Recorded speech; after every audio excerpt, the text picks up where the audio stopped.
Regresamos y gracias por continuar en sintonía con nuestro programa Frente al Acontecer del Campo. Estamos en el futuro que se construye desde el presente, desde este lugar. Siempre Expo Agrofuturo nos está marcando la pauta, qué es lo que está pasando a nivel mundial, porque la agricultura es un lenguaje universal. Y me encuentro con Santiago porque me llama mucho la atención la presencia de ustedes acá. Santiago, gracias por estar con nosotros.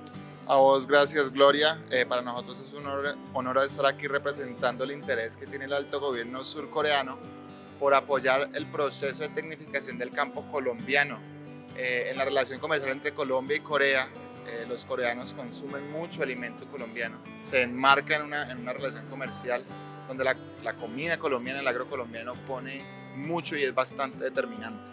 Santiago, muchas gracias. Continuamos nuestro recorrido por esta feria, siempre enseñándoles a ustedes qué es lo que está pasando en esta feria para que ustedes tengan esa productividad. ¿Cómo podemos controlar todo el ambiente y ese ecosistema que está en los cultivos? Pues le vamos a ceder la palabra al ingeniero Vladimir para que nos enseñe cómo podemos utilizar estos sensores dentro de nuestros cultivos. Adelante, ingeniero. Con una plataforma que hemos desarrollado que se llama Aranet, podemos monitorear variables fundamentales como la temperatura, la humedad relativa, el nivel de CO2, el amoníaco y otra cantidad de variables que afectan a los seres vivos. Vamos a plantear una solución completa de monitoreo de las diferentes variables y enviar la información a una tablet, en el celular o en la nube. Tenemos a los ingenieros Jonathan Cubides, Sergio Vaca, expertos en el tema de monitoreo y en soluciones de Aranet.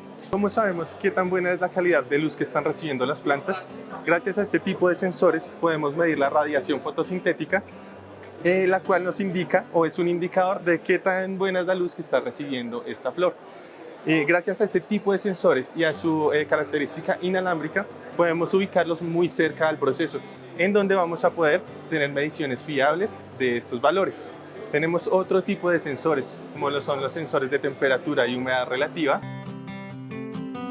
Por otro lado, tenemos este tipo de sensores que vemos aquí que van directo al suelo, en donde podemos medir contenido de agua en suelo, electroconductividad y temperatura. Estas variables son muy importantes ya que nos ayudan a identificar si el fertirriego está llegando directamente a las raíces y además saber qué tanta disponibilidad de agua contamos en ese punto. Esto nos ayuda a identificar en qué momentos debemos hacer riegos o dejar esperar un tiempo para poder aplicar nuevamente un pulso de fertirrigación.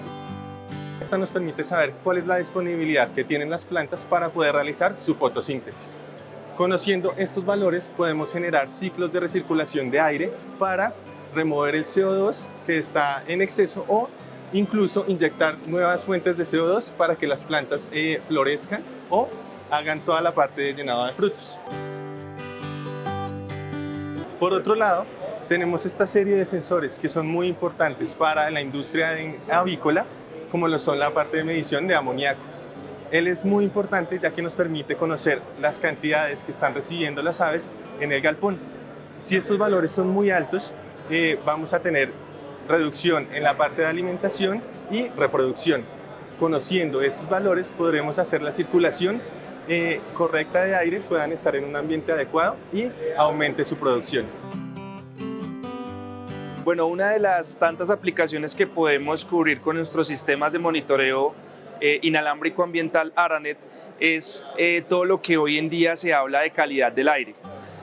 Tenemos este medidor que justamente me permite medir las partículas de CO2 o dióxido de carbono que hay en el ambiente, más que todo para uso en interiores. Básicamente nuestros sensores son tan fáciles de usar y tan simples con una tecnología inalámbrica que me permite llevármelos para diferentes puntos, como lo son este sensor de temperatura y humedad relativa. Este sensor en este momento ya se encuentra emparejado con una estación base y el cual está enviando los datos de manera inalámbrica. Si se dan cuenta, es un sensor su electrónica es bastante sencilla y muy fácil de alimentar con una batería simplemente AA que me permite tener una escalabilidad a la hora de instalar estos equipos. Entonces yo me los puedo, digamos, llevar hacia las áreas donde quiero monitorear fácilmente la temperatura y la humedad. ¿Esto con qué fin? Me permite mitigar los daños de los medicamentos, del café, del arroz, de los granos, etcétera.